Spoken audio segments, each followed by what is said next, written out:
नमस्कार साथियों, स्वागत है आप सभी का ऑफिशियल सुबह 108 में। मित्रों, हम चर्चा करने वाले हैं आज महाकुंभ के विषय में। जैसा कि आपको पता है कि इस समय प्रयागराज की धरती पर 144 साल बाद पड़ने वाला पूर्ण महाकुंभ पड़ रहा है और जो 2024 से लेकर 2025 तक 45 दिनों तक चलेगा और इसमें 40 करोड़ से अधिक लोगों को आने की संभावना है।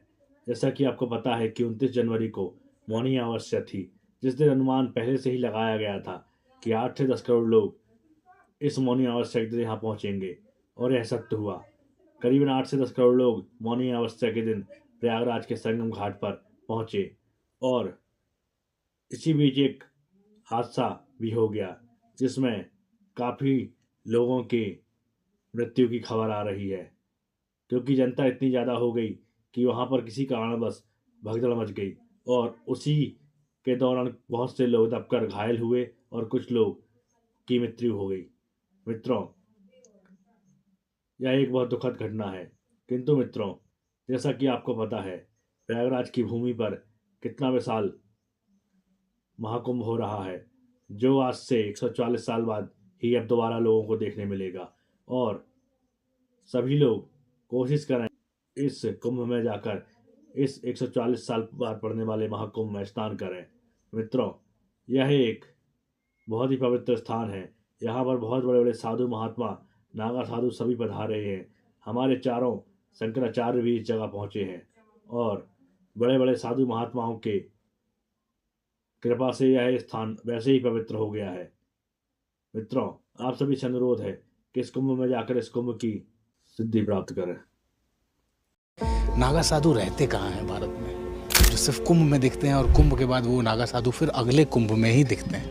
बीच में नागा साधुओं का जीवन कहाँ हो? साधुओं के स्वरूप की बात कर रहे हैं। जो स्वरूप जो है आपको यहाँ पर दिखता है 12 वर्ष में, ठीक है, या 6 वर्ष में। स्वरूप तो गुरुओं के आदेश पर धारण किया जाता है, अन्यथा हम लोग आपके बीच में ही, आपके ही समाज में रहते हैं। बड़ी सरल सी बात है, कोई गायब नहीं हो जाता, कोई आकाश से नहीं टपकता, ठीक है। कोई हिमालय की कंदराओं में, हिमालय के क्षेत्र में रहता है, कोई अरावली पर्वतों पर रहता है, कोई समुद्र किनारे रहता है, कोई रेगिस्तान पर रहता है। वही है जहाँ पर हमारे पुराने मंदिर हैं, तीर्थ स्थल हैं, उसी क्षेत्र में रमण करते हैं। लेकिन जब 12 साल पूर्ण होते हैं या 6 साल का अर्ध कुंभ लगता है, तो हर एक व्यक्ति, हर एक जितने महात्मा है वो जहाँ पे होता है वो वहाँ पर सब उपस्थित हो जाता है। लेकिन नागाओं के जो एक दर्शन है उसके हिसाब से हर एक मणि जो है, हर एक अखाड़ा अपने अपने साधु को तैयार करके बैठाता है, तो कहीं जाते नहीं हैं, सब आपके बीच में ही रहते हैं। हमने कल रात्रि को ही एक बात अपनी वीडियो के माध्यम से पहुंचाई थी, जो शायद प्रातःकाल तक सब तक पहुंच गई होगी, कि जो जहां है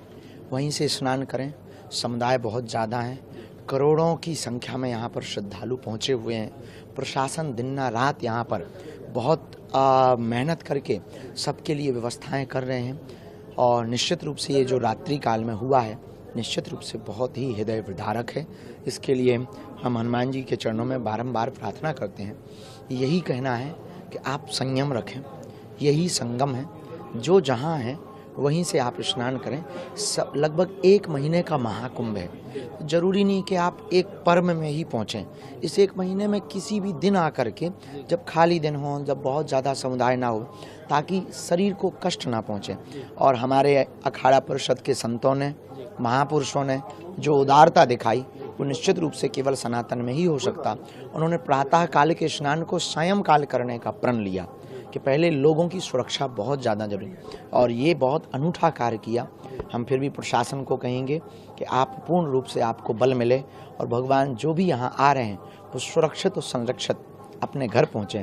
और जिनको कल रात्रि में जो घटना हुई है, जिनके हृदय को ठेस पहुँचा, चोट पहुँची, हम भगवान बालाजी के चरणों में और सन्यासी बाबा के चरणों में प्रार्थना कर रहे हैं कि बालाजी उन पर कृपा करें, उनके परिवार को बल देवें, उनके परिवार को सात्वना मिलवे।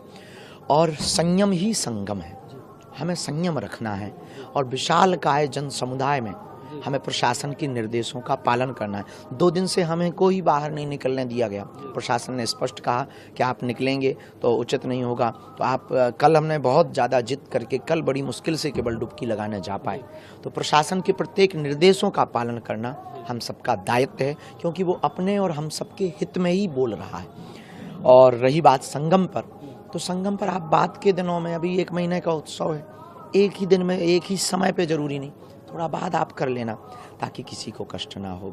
यही कहना है पूरे देशवासियों को कि आज मौनी अमावस्या पर जो नहीं आ पाए वो घर बैठ करके हवन पूजन करें, जप करें, भगवान नाम स्मरण करें।